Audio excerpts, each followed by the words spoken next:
la organización social.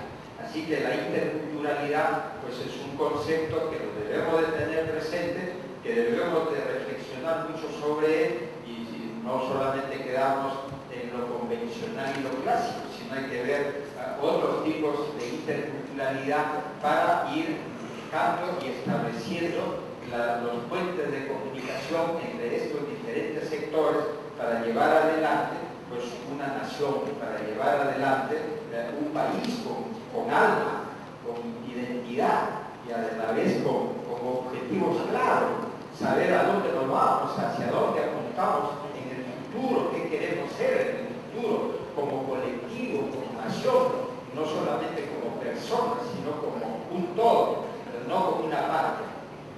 Así que por eso es necesario. Ahora, la comunicación, como todos sabemos, es un fenómeno completamente humano, es propio del ser humano. El ser humano ha desarrollado la comunicación en los niveles que no lo ha conseguido ninguna otra de las especies zoológicas.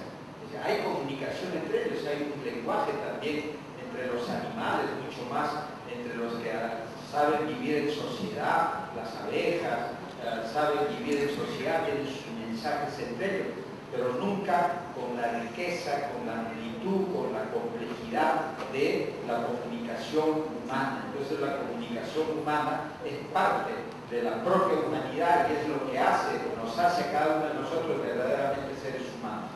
Y sabemos cómo ha ido evolucionando desde la simpleza de la época del hombre de las cavernas hasta ahora, cómo ha ido liberando, cómo ha ido inicialmente la comunicación fue gestual y estuvo librada y condicionada por la luz. En la oscuridad no se podía comunicar. Entonces, hasta que el hombre comienza a darle un segundo uso a la voz, porque la voz y todo lo que los órganos que intervienen para la comunicación humana no son órganos hechos única y exclusivamente para la comunicación, sino es al revés, tienen otros fines, otras funciones dentro del organismo, pero es la inteligencia humana, es la razón que ha hecho que nosotros podamos darle un uso adicional. Entonces, hemos podido habilitar los pulmones, la tráquea, las encías, la lengua, el paladar, la nariz, es decir, una serie de órganos que conforman el aparato fonatorio, que es el aparato que va a producir los signos vocales cargados de significación. Y es el hombre, es el ser humano, el que puede transmitir a través de la comunicación, ya sea oral o gestual, puede establecer los puentes entre su mundo individual y el mundo de los demás. Por eso es que la comunicación es una de las expresiones de la humanidad en todo sentido. ¿Qué nos hace que seamos seres humanos? Esta capacidad que tenemos de comunicarnos, porque no solamente va a haber mensajes intelectuales, sino emocionales. ¿Qué sabemos sobre el interior de la persona? Nada, si es que esa persona no nos dice. Te veo triste, sí, estoy triste. ¿Por qué estás triste? Es que me han dado la noticia que ha fallecido un amigo mío en un accidente hace una hora.